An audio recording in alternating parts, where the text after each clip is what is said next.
Hola, hola, hola, ¿cómo están? Feliz y bendecido día, ¿cómo andan? Espero que muy, muy bien. Bueno, voy a pasar a leer un poquito del quinto capítulo, seguramente es la quinta revelación, porque vamos por capítulo y por revelación. Es bastante largo este capítulo, así que no sé si lo voy a leer en 2 o en 3. Pero bueno, vamos a comenzar hoy con el capítulo quinto, que se titula El mensaje de los místicos. Y comienza así. A la mañana siguiente me desperté apenas oí a Will dando vueltas. Había pasado la noche en la casa de uno de sus amigos y él se hallaba sentado sobre un catre en el medio del cuarto, vistiéndose a toda prisa. Afuera todavía estaba oscuro. «Empaquemos», susurró. Juntamos la ropa e hicimos varios viajes al jeep con más provisiones que Will había comprado. El centro del pueblo quedaba a unas cuadras, pero casi no había luces que penetraran la oscuridad. El amanecer era apenas una línea en el cielo más claro hacia el este. Salvo unos pájaros que anunciaban la proximidad de la mañana, no se oía sonido alguno. Cuando terminamos, me quedé en el jeep mientras Will hablaba brevemente con su amigo, de pie, somnoliento en la galería, que nos veía organizarnos para salir. De pronto oímos ruidos en el cruce. Vimos las luces de 3 camionetas que se dirigieron al centro del pueblo y pararon. «Podría ser Jensen», dijo Will. «Vamos a ver qué hacen, pero con mucho cuidado». Atravesamos varias calles y tomamos un callejón que desembocaba en la avenida principal, a unos 30 metros de las camionetas. 2 de los vehículos cargaban combustible y el otro estaba estacionado frente a la tienda. Había unas 4 o 5 personas cerca. Vi que Marjorie salía del negocio, dejaba algo en la camioneta y después caminaba en dirección a nosotros, mirando los negocios. «Baja y ve si puedes lograr que venga con nosotros», susurró Will. «Los esperaré aquí». Me escabullí por la esquina y cuando iba caminando hacia ella me quedé horrorizado.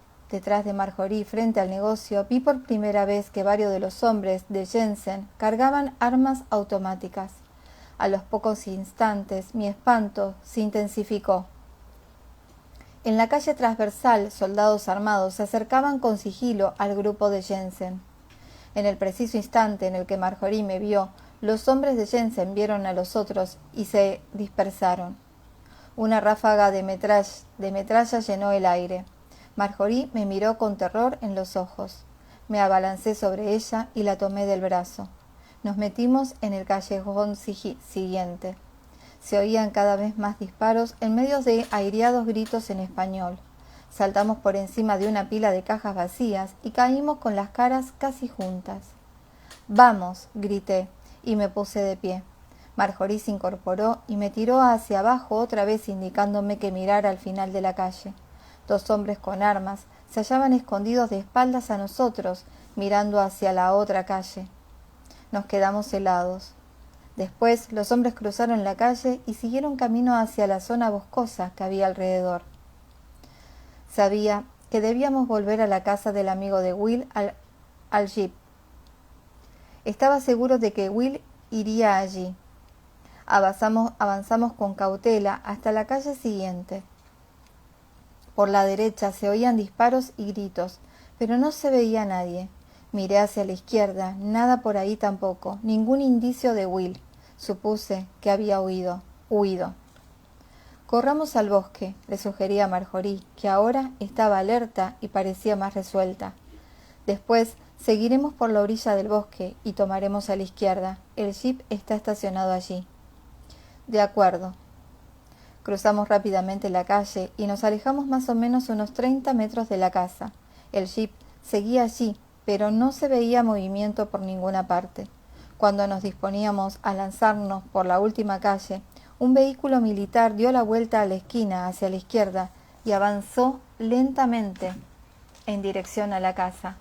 Al mismo tiempo, Will saltó la cerca, arrancó el jeep y salió a toda velocidad en dirección contraria. El vehículo lo siguió. «¡Maldición!», exclamé.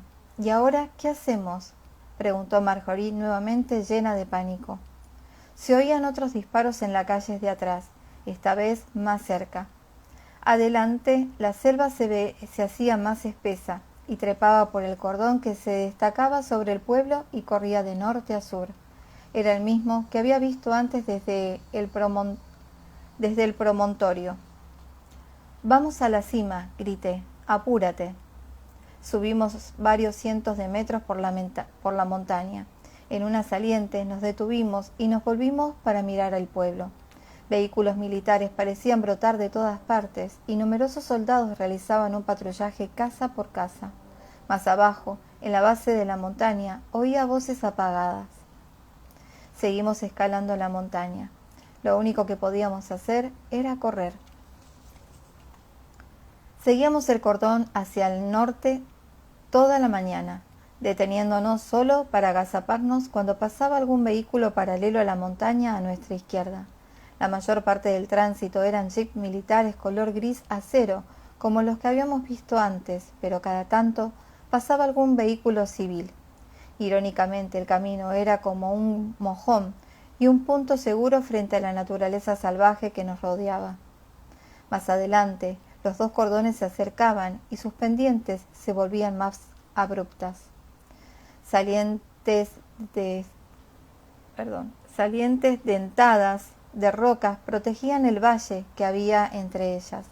De pronto vimos que se acercaba un jeep como el de Will. Se desviaba rápidamente hacia un camino lateral que bajaba al valle. «Parece Will», dije, haciendo esfuerzos por ver.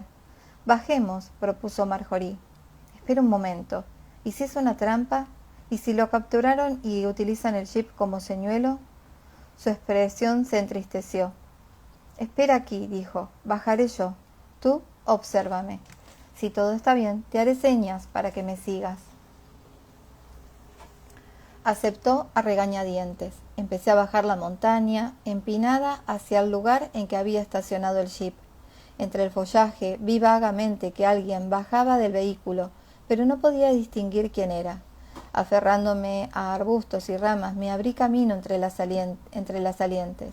Cada tanto me rebalsaba en el denso humo. Por fin, el vehículo quedó justo frente a mí en la pendiente opuesta, a unos 100 metros. El conductor, recostado contra el guardabarros trasero, seguía todavía en la sombra. Me moví hacia la derecha para ver mejor. Era Will. Corrí y me resbalé. A último momento, manoteé un tronco de árbol y conseguí sostenerme.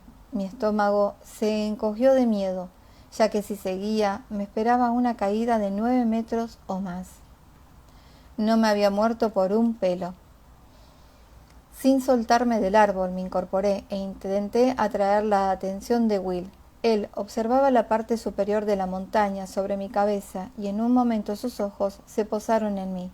Se sobresaltó y caminó hasta mí entre los arbustos.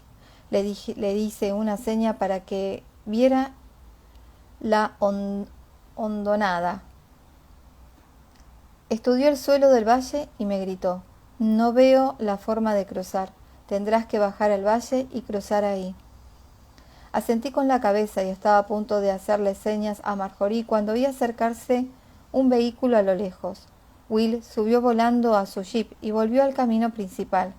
Yo escalé a toda prisa la colina. Veía a Marjorie entre el follaje, avanzando hacia mí. De pronto, desde más atrás, llegaron gritos fuertes en español y ruidos de gente que corría. Marjorie se escondió detrás de una saliente rocosa.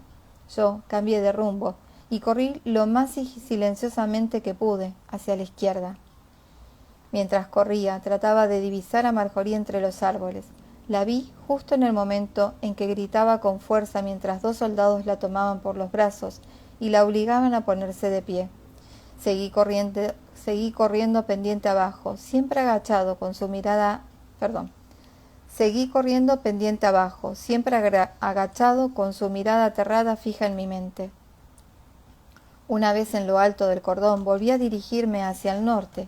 El corazón me latía de pánico. Después de correr casi 2 kilómetros, me detuve y agudicé el oído. No oía ni movimientos ni voces. Acostado, boca arriba, traté de relajarme y pensar con claridad. pero el espectro horrible de la captura de Marjorie era abrumador. ¿Por qué le había dicho que se quedara sola en la montaña? ¿Qué debía hacer? Me senté, respiré hondo y miré el camino del otro cordón.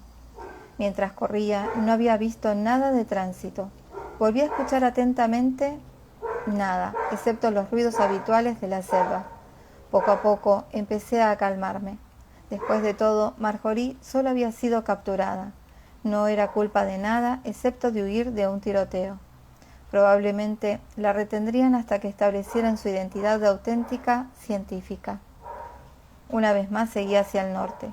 La espalda me dolía un poco. Me sentí sucio y cansado y de repente experimenté punzadas de hambre. Durante 2 horas caminé sin pensar, sin ver a nadie. En un momento dado oí que alguien corría en la pendiente que estaba a mi derecha. Me quedé quieto, alerta, pero los ruidos no se repitieron. En ese lugar los árboles eran más grandes e impedían que el sol llegara al suelo, lo cual espesaba más el sotobosque. Alcanzaba a ver a 40 o 50 metros. No se movía nada. Pasé al lado de una piedra grande y después junto a varios árboles, tratando de pisar lo más delicadamente posible. Otras 3 salientes enormes de piedra se cruzaron en el camino. Pasé al lado de las 2 primeras. Ningún movimiento. Llegué a la tercera. Detrás de mí oía crujidos de ramas. Me di vuelta despacio. Allí, cerca de la roca, estaba el hombre barbudo al que había visto en la casa de Yersen.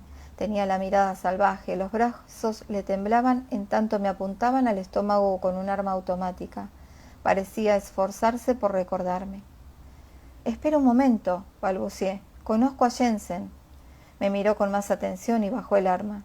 Entonces, detrás de nosotros, en el bosque, oímos ruido de alguien que se movía. El barbudo pasó al lado mío y tomó rumbo al norte con el rifle en una mano. Instintivamente lo seguí. Los dos corríamos lo más rápido posible, esquivábamos ramas y rocas y de vez en cuando mirábamos hacia atrás. Después de varios de cientos de metros, él tropezó y yo le pasé por encima. Me desplomé entre 2 rocas para descansar un poco, mirar para atrás y tratar de detectar algún movimiento. Vi a un soldado solo a unos 50 metros. Levantó el rifle y apuntó al hombre grandote que luchaba por ponerse el pie. Antes de que pudiera advertírselo, el soldado disparó. El pecho del hombre estalló cuando las balas le atravesaron desde atrás salpicándome de sangre. Un eco del disparo del rifle llenó el aire. Por un instante se quedó inmóvil, con los ojos fijos. Luego su cuerpo se arqueó hacia adelante y cayó. Reaccioné ciegamente. Volví a correr hacia el norte para alejarme del soldado, manteniendo los árboles entre las zonas de los que había venido las balas y yo. El cordón se volvía más escarpado y rocoso, y empezaba a espinarse abruptamente. El cansancio y el terror me sacudían todo el cuerpo mientras luchaba por abrirme paso entre las salientes. En un momento resbalé y eché un vistazo hacia atrás. El soldado se aproximaba al cadáver. Rodé por una roca justo cuando el soldado alzó la vista. Después, la pendiente del cordón se nivelaba y bloqueaba la visión del soldado, de modo que me incorporé y corrí lo más rápido que pude entre las rocas y los árboles. Tenía la mente nublada. Escapar era lo único en lo que podía pensar.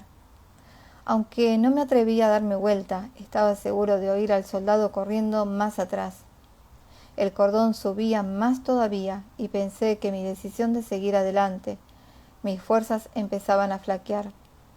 Al final de esa subida, el suelo se nivelaba y se poblaba de árboles altos y malezas exuberantes.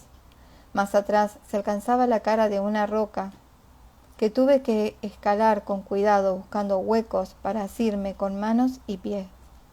Llegué a la punta y mi corazón dio un vuelco ante lo que vi. Una barranca perpendicular de unos 30 metros o más bloqueaba el camino. No podía seguir adelante. Estaba condenado, acabado. A mis espaldas oí deslizamientos de piedras de las salientes, las cuales indicaba que el soldado se acercaba.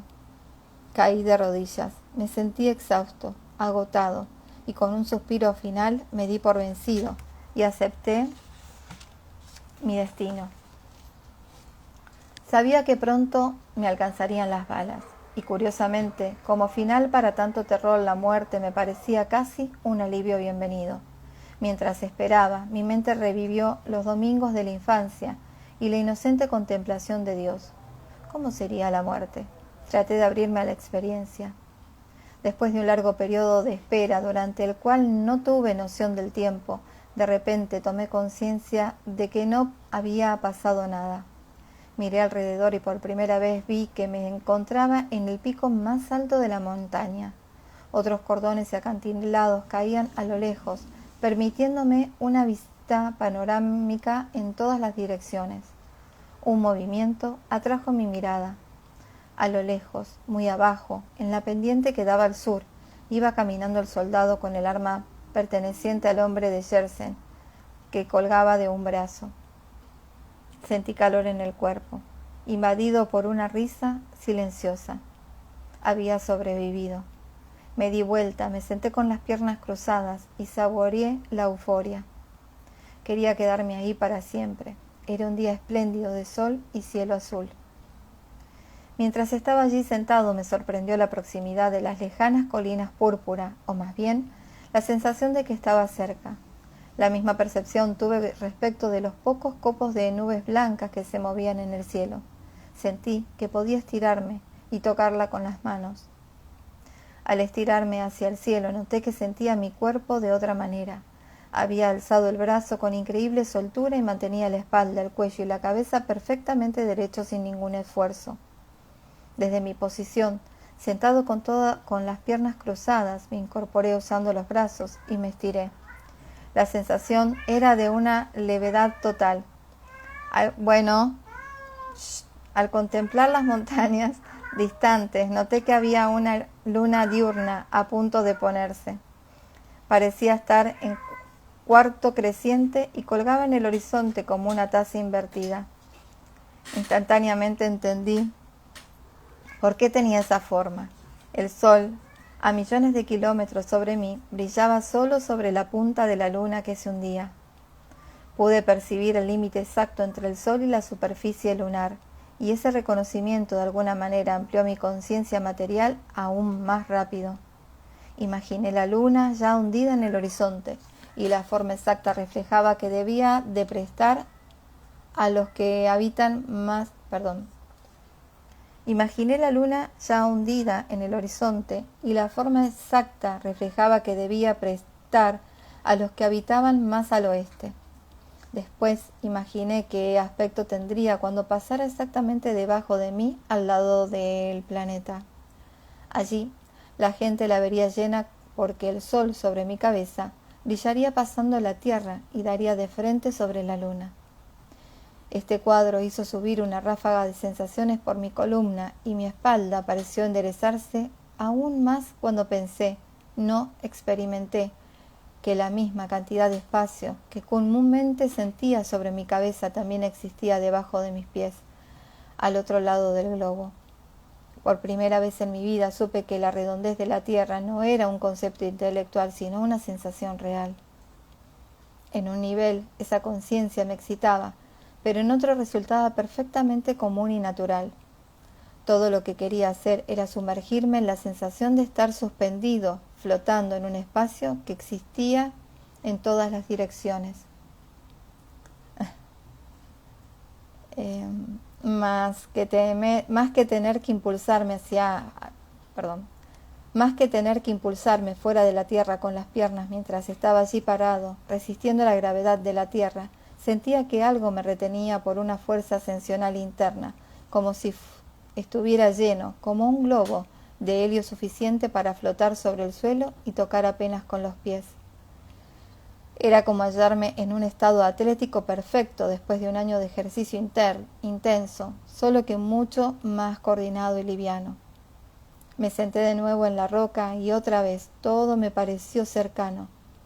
La saliente escarpada en la que estaba sentado, los árboles altos, más bajos en la pendiente y las demás montañas en el horizonte. Y mientras veía cómo se mecían suavemente las ramas de los árboles con la brisa, experimenté no solo una percepción visual del hecho en sí, sino también una sensación física, como si las ramas que se movían con el viento fueran cabellos de mi cuerpo. Percibí que todo era de alguna manera parte de mí. Estar sentado en el pico de la montaña, mirando el paisaje que bajaba, desde donde yo estaba en todas las direcciones, era exactamente como si lo que yo siempre había conocido como mi cuerpo físico fuera apenas la cabeza de un cuerpo mucho más grande, formado por todo lo que podía ver. Experimenté el universo entero, mirándose a través de mis ojos. Esta percepción trajo un recuerdo a mi memoria. Mi mente retrocedió en el tiempo, más allá del inicio de mi viaje a Perú, más allá de mi infancia y mi nacimiento. Tuve clara conciencia de que mi vida no había empezado con mi concepción y mi nacimiento en este planeta, sino mucho antes, con la conformación del resto de mí, mi cuerpo real, el universo mismo. La ciencia de la evolución siempre me aburrió, pero en ese momento, en tanto mi mente continuaba retrocediendo en el tiempo, todas las cosas que había leído sobre el tema empezaban a volver a mí, incluso conversaciones con el amigo que se parecían a Renaud. Recordé que ese era el campo que le interesaba, la evolución. Todo conocimiento se fusionaba con recuerdos reales. De alguna manera recordaba lo que había ocurrido y el recuerdo me permitía ver la evolución de una forma distinta. Vi cómo explotó la primera materia en el universo y me di cuenta de que, tal como decía la tercera revelación, no era sólida. La materia era solo energía que vibraba en cierto nivel y al comienzo la materia existía solo en su forma vibratoria más simple, el elemento que llamamos hidrógeno. Era lo único que había en el universo, solo hidrógeno. Observé cómo los átomos de hidrógeno empezaban a gravitar juntos, como si el principio rector, el impulso de esta energía, fuera a empezar un movimiento en un estado más complejo. Y cuando los focos de este hidrógeno alcanzaron una densidad suficiente, empezó a calentar y arder hasta convertirse en lo que llamamos estrella. Y al arder, el hidrógeno se fusionó y saltó a la siguiente vibración más alta, el elemento conocido como helio. Mientras miraba, estas primeras estrellas envejecieron y al final estallaron y vomitaron el hidrógeno restante y el helio recién creado en el universo. Y todo el proceso volvió a empezar. El hidrógeno y el helio gravitaron juntos hasta que la temperatura fue lo bastante alta como para que se formaran nuevas estrellas y a su vez fusionaron el helio, creando el elemento litio, que vibraba en un nivel inmediatamente superior. Y así sucesivamente. Cada generación de estrellas creó materia que antes no existía hasta que se formó el amplio espectro de materia, los elementos químicos básicos, y se diseminó por todas partes. La materia evolucionó a partir del elemento hidrógeno, la vibración más simple de energía, hasta el carbono, que vibra a un ritmo sumamente alto. Quedó así preparado el escenario para la siguiente etapa de la evolución. Cuando se formó nuestro Sol, focos de materia entraron en su órbita y uno de ellos, la Tierra, contenía todos los elementos recién creados, incluido el carbono. Al enfriarse la Tierra, los gases capturados en un momento en la masa fundida emigraron a la superficie y se fusionaron para formar vapor de agua, y llegaron las grandes lluvias, que formaron océanos sobre la costra entonces yerma. Luego el agua cubrió gran parte de la superficie terrestre, los hielos se aclararon y el sol, brillante y abrasador, bañó el nuevo mundo con luz, calor y radiación. Y en los pozos y lagunas poco profundos, en medio de las grandes tormentas eléctricas que periódicamente asolaban el planeta, la materia saltó más allá del nivel vibratorio del carbono, hasta un estado más complejo aún, la vibración representada por los aminoácidos. Sin embargo, por primera vez, ese nuevo nivel de vibración no era estable en y por sí mismo. La materia debía absorber constantemente otra materia para mantener su vibración. Tenía que comer. Había surgido la vida, la nueva embestida de la evolución. Restringida todavía a vivir solo en el agua, vi cómo esta vida se dividía en dos formas distintas. Una forma, la que llamamos plantas, vivía en la materia inorgánica y transformaba esos elementos en alimentos utilizando el dióxido de carbono de la atmósfera primitiva. Como subproducto, las plantas liberaron por primera vez oxígeno al mundo.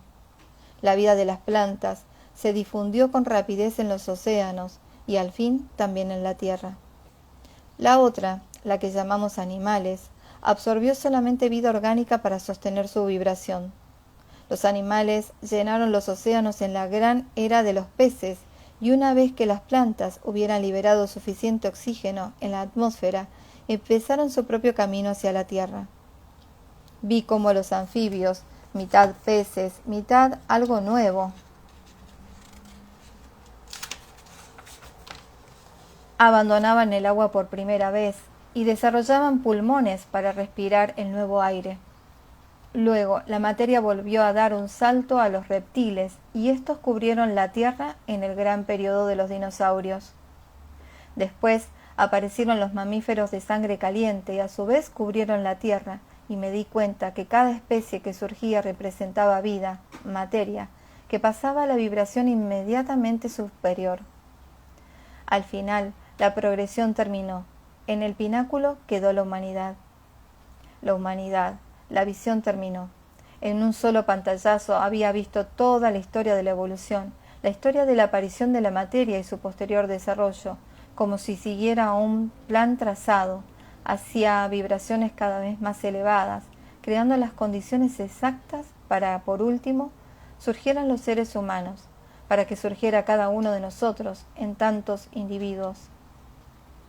Sentado allí en la montaña, casi podía captar que esa evolución se extendía aún más en las vidas de los seres humanos.